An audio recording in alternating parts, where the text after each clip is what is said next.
नमस्कार बच्चों, आज अपन देखेंगे खाद्य का फूड हाइजीन का बहुत इंपॉर्टेंट सा टॉपिक। इस वीडियो को स्टार्ट करने से पहले मैं आपसे रिक्वेस्ट कर ही देती हूँ कि अगर अभी तक आपने मेरे चैनल को सब्सक्राइब नहीं किया है तो सब्सक्राइब कर दीजिए और घंटी का बटन दबाना बिल्कुल भी ना भूलें, ताकि जितने मैं वीडियो बनाऊँ उसका नोटिफिकेशन तुरंत आप तक पहुँच जाए। तो भोजन मानव की एक महत्वपूर्ण आवश्यकता होती है, ठीक है। बहुत इंपॉर्टेंट चीज़ होती है भोजन। और संतुलित एक और स्वादिष्ट भोजन द्वारा क्या होता है, शरीर का पोषण होता है, व्यक्ति निरोगी रहता है, स्वस्थ रहता है, क्रियाशील रहता है। और वहीं पर व्यक्ति अस्वच्छ अगर जल भी ले लेता है और संदूषित भोजन भी ग्रहण कर लेता है तो हैजा, उल्टी, पेचिस, पोलियो, टाइफाइड, ठीक है, और कोरोना, इस तरीके की बहुत सारी बीमारियां हो जाती हैं, जो अपन ने पिछले वीडियो में देखा था। अब अपन देख रहे हैं कि फूड हाइजीन के कौन कौन से तरीके अपनाए जाएं ताकि आप इन सभी परेशानियों से बच सकें। खाद्य स्वच्छता से अभिप्राय होता है ऐसे भोज्य पदार्थों के उत्पादन से है जो कि उपभोक्ता के लिए सुरक्षित व लंबे समय तक संरक्षित किए जा सके, ठीक है। संग्रहण के दौरान उनकी गुणवत्ता बनी रहे, ये सभी बहुत इंपॉर्टेंट होता है। अब भाई, खाद्य पदार्थों को स्वच्छ रखने के लिए आवश्यक है कि उसे दूषित होने से बचाएं, संदूषित होने से बचाएं। खाद्य पदार्थ व्यक्तिगत और वातावरण की अस्वच्छता के कारण दूषित हो सकता है।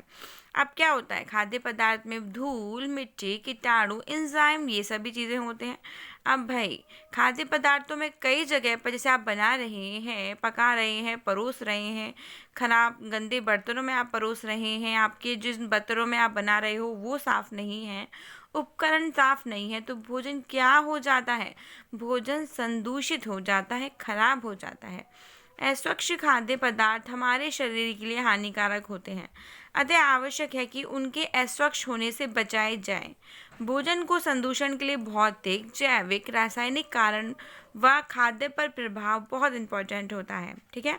खाद्य पदार्थ को उसमें उपस्थित जल की मात्रा के आधार पर विकृत, दूषित होने के लिए भोजन परिरक्षण का जो अध्याय है वो आप पढ़ सकते हैं, जो अपन पढ़ेंगे, चिंता मत करिए। चलिए, अब बहुत इंपॉर्टेंट बात ये है कि अतः हम अपन इस पार्ट में पढ़ रहे हैं कि खाद्य संरक्षण की, फूड हाइजीन के कौन कौन से ऐसे तरीके होते हैं जिनको आप अपना करके अपने भोजन को संरक्षित रख सकते हैं। जी हाँ, तो चलिए शुरू करते हैं। बात ये है कि जैसे ही आप बाजार से ताजे स्वच्छ संक्रमित खाद्य पदार्थ ही खरीदने के लिए जाइए, ठीक है। ऐसा नहीं है रहे हैं उद्देश्य से आप चाह रहे हैं प्रॉफिट कमाने का, तो वो विचार मन से निकाल दीजिए और बाजार में जाइए, बढ़िया ताजे स्वच्छ निसंक्रमित खाद्य पदार्थ खरीदें। सड़े गले, अधिक पके व सस्ते दामों के कारण आप ऐसी चीज़ों का चुनाव ना करें, संक्रमित खाद्य पदार्थ ना खरीदें। Very important. आप सोचते हैं कि चलो 25 रुपये किलो नहीं, हमें तो 15 रुपये किलो मिल रहा है और हम ले रहे हैं, तो सोचिए कि वो कितना ज़्यादा बैक्टीरिया युक्त हो सकता है और स्वास्थ्य के लिए हानिकारक हो सकता है, ठीक है। तो पहले ही माइंड मेकअप करके जाइए और बाजार जाते समय ताजे, स्वच्छ, निसंक्रमित खाद्य पदार्थ खरीदे, ठीक है। यहाँ तक समझ में आ गया। चलिए, खाद्य पदार्थ को खाने, पकाने या ग्रहण से पूर्व साफ स्वच्छ कर लें। भाई, पहले साफ कर लें और स्वच्छ कर लें, उसके बाद ही आप भोजन को यूज़ में लेना चाहिए, खाद्य पदार्थों को। ये नहीं कच्ची सब्जियां लाए और आप उनको तुरंत खाने बैठ गए बिना क्लीन किए, तो देखिए कितने बैक्टीरिया आपकी बॉडी में जा सकते हैं और उसको हानि पहुंचा सकते हैं। उदाहरण के लिए, विकारी फल व सब्जियों को धोकर सुखाकर उचित तापमान पर रेफ्रिजरेटर में संरक्षित कीजिए। अर्धविकारी भोज्य पदार्थ, आलू, प्याज आदि की बाहरी गंदगी हटाकर हवादार टोकरी में रखें व अविकारी भोज्य पदार्थ जैसे कि गेहूं, चावल, दालें आदि छानकर व बीनकर साफ स्वच्छ डिब्बों में संरक्षित करें। ये सभी काम आपको करना है, तभी आप उसको काम में लें, है ना भाई। खाद्य पदार्थ को पकाने, परोसने, संग्रहण आदि का स्थान और काम में लिए जाने वाले बर्तन व अन्य उपकरण भोज्य पदार्थ को अस्वच्छ कर सकते हैं, अतः आवश्यक है कि भोजन पकाने, परोसने व संग्रहण का स्थान साफ सुथरा व समय समय पर इसकी सफाई हो। भाई, भोजन आप जिसमें पका रहे हैं, जहां आप परोस रहे हैं और जहां आप उसको इकट्ठा करके रख रहे हैं, वो सभी स्थान आपके साफ सुथरे होने चाहिए और साथ साथ में वहाँ की क्लीनिंग कर देना चाहिए, ऐसा नहीं है। गंदे नाखून, गंदे बाल और आप खाना बना रहे हैं तो ये सारी चीज़ें कंटामिनेशन का एक स्टेप और बढ़ा देती हैं। ठीक है, तो इन सब बातों का आप ध्यान रखेंगे, वेरी इंपॉर्टेंट।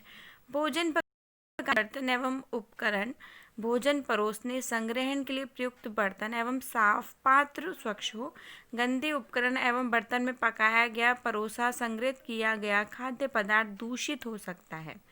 भोजन पकाने व परोसने के उपकरण बर्तनों को काम में लेने के पश्चात जितना जल्दी हो सके क्लीनिंग पाउडर से मांजकर साफ सुथरे धो के रख देना चाहिए। ऐसा नहीं है आपने भोजन बनाया, परोसा और आपने उसको लंबे समय तक छोड़ दिया।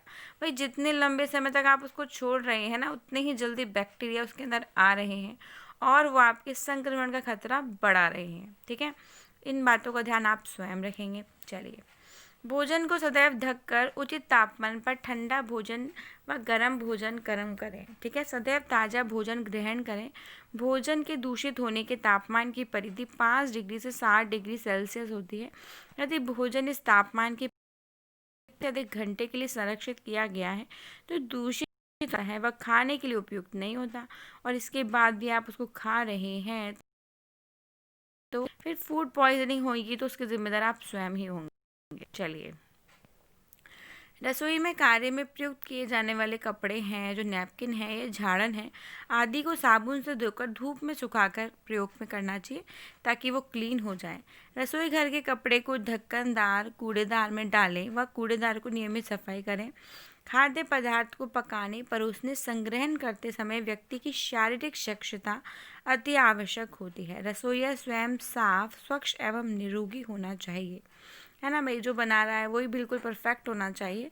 रसोइयों के बाल व नाखून कटे हुए होने चाहिए, हाथ धुले हुए होने चाहिए और बाल ढके हुए होने चाहिए। खाद्य स्वच्छ वस्त्र धारण करें। प्रैक्टिकल में इन सब चीज़ों का विशेष ध्यान रखना पड़ता है, नहीं रखते हैं तो आपके नंबर 100% काट देते हैं और मैं भी काट देती हूँ। रीजंस क्या है, इन पॉइंट्स आपको आप कवर अप नहीं करेंगे तो ना तो एग्जामिनर आपसे प्रसन्न होगा और ना आपसे प्रसन्न होगा। ठीक है, इन बातों को ध्यान में रखना बहुत।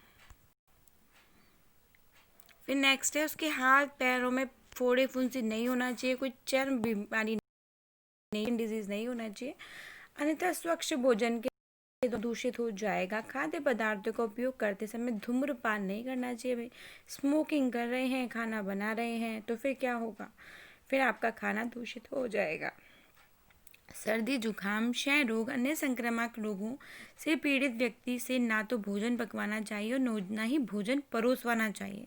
भाई वो खांस और छींक रहा है और भोजन परोस भी रहा है और बना भी रहा है तो सोचिए कितना रिस्की हो जाता है। तो इन सब बातों को आप ध्यान में रखेंगे, अपनाएंगे और खाद्य स्वच्छता के नियम को अपनाकर स्वयं को बीमारियों से दूर रखेंगे। तो ध्यान ना आज का इम्पोर्टेंट बहुत सा टॉपिक तो अपन देखेंगे अब नेक्स्ट वीडियो में। अगर आपको मेरा चैनल अच्छा लगता है तो प्लीज़ प्लीज़ प्लीज़ इसको शेयर करना बिल्कुल भी ना भूलें। धन्यवाद प्यारे बच्चों।